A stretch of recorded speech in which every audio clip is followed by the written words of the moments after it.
Hello guys, कैसे हैं आप सभी लोग। हमारे YouTube channel MIT commerce class में आपका स्वागत है। आज के इस वीडियो के माध्यम से हम आपको सिखाएंगे फंक्शनल यूनिट क्या होता है, CPU क्या होता है, ये कितने पार्टों में काम करता है और किस तरह काम करता है। तो चलिएगा स्क्रीन पे चलते हैं।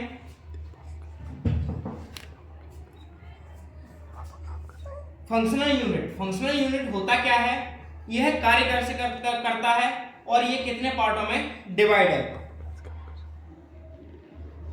The computer system is divided into 3 separate unit for its operations.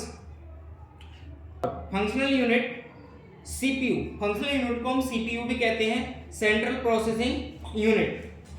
ये 3 पार्टों में डिवाइड है। सबसे पहला होता है आपका ALU जो होता है वो अर्थमेटिक लॉजिक यूनिट होता है जो कैलकुलेशन का कार्य करता है। CU जो होता है वो कंट्रोल यूनिट होता है जो कि सिस्टम को कंट्रोल करने का कार्य करता है।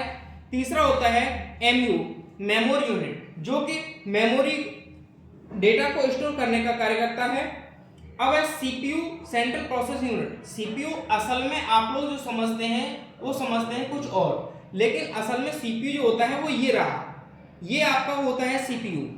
ये इस तरह से दिखाई देता है, ठीक है। ये CPU प्रोसेसर चिप होती है, इसी को हम CPU कहते हैं।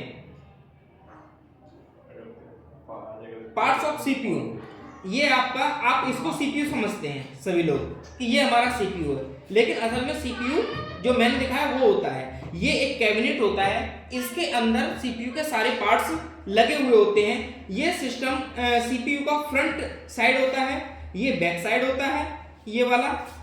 ये सिस्टम यूनिट इनसाइड होता है जिसमें सारी चीजें इनसाइड है। ये एक लोहे का डब्बा है पूरा, ठीक है, जिसमें इन सारी चीजों को एकत्रित किया गया है, एकजुट किया गया है, जिससे हमारा कंप्यूटर चल सके। ये SMPS होता है। SMPS जो पावर सप्लाई, इसको हम पावर सप्लाई कहते हैं, जिससे हमारे जो CPU होता है उसमें हर पार्ट्स को अलग अलग बिजली दी जाती है, इलेक्ट्रिसिटी दी जाती है, जिसको जितनी जरूरत होती है वो उसके माध्यम से उतनी उसको दे दी जाती है। ये आपका मदरबोर्ड होता है।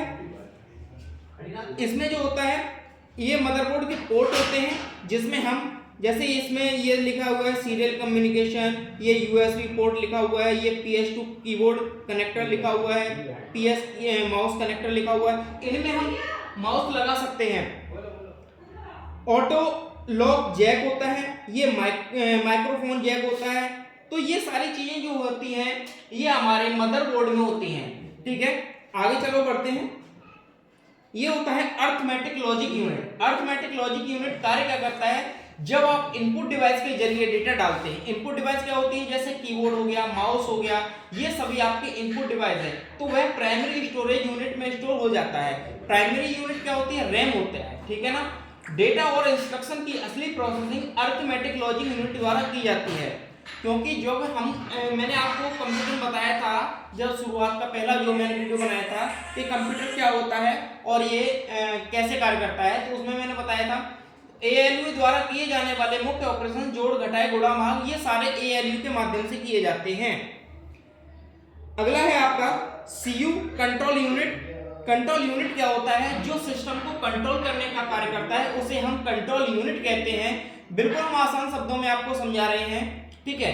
कंट्रोल यूनिट का हम ऐसे भी कह सकते हैं, जैसे कंपनी में एक सुपरवाइजर नियुक्त किया जाता है जो आपके पूरे डिपार्टमेंट को कंट्रोल करने का कार्य करता है, उसी प्रकार से CPU के अंदर, कंप्यूटर के अंदर एक CU होता है जो कंट्रोल यूनिट का कार्य करता है, और यह सारे हार्डवेयर एंड सॉफ्टवेयर को कंट्रोल करता है। अगला है आपका MU जो होता है मेमोरी यूनिट होता है। मेमोरी यूनिट क्या होता है, यह डेटा को स्टोर करने का कार्य करता है, जिसमें हम अपने डेटा को स्टोर करते हैं, वो हमारा मेमोरी यूनिट होता है। इसमें प्राइमरी मेमोरी होती है, सेकेंडरी मेमोरी होती है। यदि आपने ये नहीं पढ़ा हुआ है प्राइमरी मेमोरी क्या होती है, सेकेंडरी मेमोरी क्या होती है, तो हमारा वीडियो पार्ट्स ऑफ कंप्यूटर आप देख सकते हैं, वहां से आप देखेंगे कि पार्ट्स ऑफ कंप्यूटर में हमने पूरा समझाया हुआ है कि मेमोरी क्या होती है और ये कितने प्रकार की होती है।